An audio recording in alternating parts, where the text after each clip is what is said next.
খ্রিস্টান সম্প্রদায়ের সবচেয়ে বড় উৎসব বড়দিন আজ। এই উপলক্ষে সকালে গির্জায় গির্জায় বিশেষ প্রার্থনার আয়োজন করা হয়। এ নিয়ে আরও জানাতে সিলেট থেকে যুক্ত হচ্ছেন সহকর্মী রানা মজুমদার।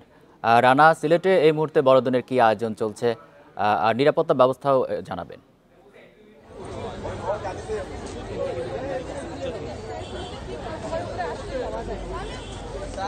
দেখুন, সারা দিন ব্যাপী আসলে বর্ণিল আয়োজনের মধ্যে দিয়ে সিলেটে কিন্তু এই যে বড়দিনের যে অনুষ্ঠানটি সেটি কিন্তু উদযাপিত হবে এবং সকালবেলাও কিন্তু আমরা এখানে এসে যে বিষয়টি দেখতে পেরেছি যে প্রথমে কিন্তু মানুষের সমাগম কিছুটা কম থাকলেও আসলে যতই বেলা গড়াচ্ছে ততই কিন্তু আসলে মানুষের সমাগম বাড়ছে এবং আমরা সকালে যে বিষয়টা এখানে ছিল যে আসলে তাদের যে প্রার্থনা সেটি কিন্তু গির্জাতে অনুষ্ঠিত হয়েছে এবং প্রার্থনার আগে কিন্তু তারা তাদের যে ধর্মীয় যে সঙ্গীত সেটি কিন্তু তারা পরিবেশন করেছিলেন এবং পরবর্তীতে এখানে পুলিশ প্রশাসনের বিভিন্ন সদস্যরা এসেছেন, বিশেষ করে সিলেট মেট্রোপলিটন পুলিশের কমিশনার উনি এসেছেন, পাশাপাশি আরও ঊর্ধ্বতন কর্মকর্তারা কিন্তু এখানে এসে উপস্থিত হয়েছেন।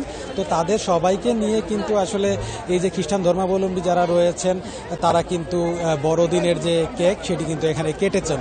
পাশাপাশি এখানে কিন্তু পরবর্তীতে যারা দর্শনার্থী কিংবা খ্রিস্টান ধর্মাবলম্বী কিংবা এছাড়াও অন্যান্য ধর্মের যারা এসে উপস্থিত হয়েছেন তাদের মধ্যে কিন্তু আসলে বিভিন্ন ধরনের মুখরোচক পিঠা কিংবা অন্যান্য যে কেক এই ধরনের আসলে খাবার কিন্তু তারা বিতরণ করেছেন এবং আমরা এখানকার যারা খ্রিস্টান ধর্মাবলম্বী রয়েছেন তাদের সঙ্গে কথা বলেছিলাম। তারা বলেছেন যে প্রতি বছরই তারা মূলত এই দিনটির জন্য অপেক্ষা করে থাকেন যে আসলে কবে বড়দিন আসবে এবং কবে তারা আসলে এই আনন্দঘন মুহূর্তের মধ্যে দিয়ে বিভিন্নভাবে তারা এই দিনটিকে উদযাপন করবেন, এটি নিয়ে আসলে তাদের অধীর আগ্রহ থাকে এবং মূলত আসলে আজকের এই যে আনন্দ সেটি তারা চান পুরো বিশ্বে যেন ছড়িয়ে যায় এবং তারা চান যে আসলে পুরো বিশ্বে যেন শান্তি এবং সুখ সমৃদ্ধির বার্তাটি যেন আজকের দিন থেকে যেন যে প্রার্থনা সেখান থেকে যেন ছড়িয়ে পড়ে।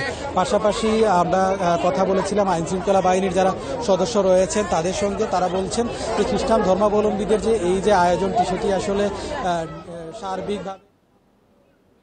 সিলেট থেকে জানাচ্ছিলেন সহকর্মী রানা মজুমদার।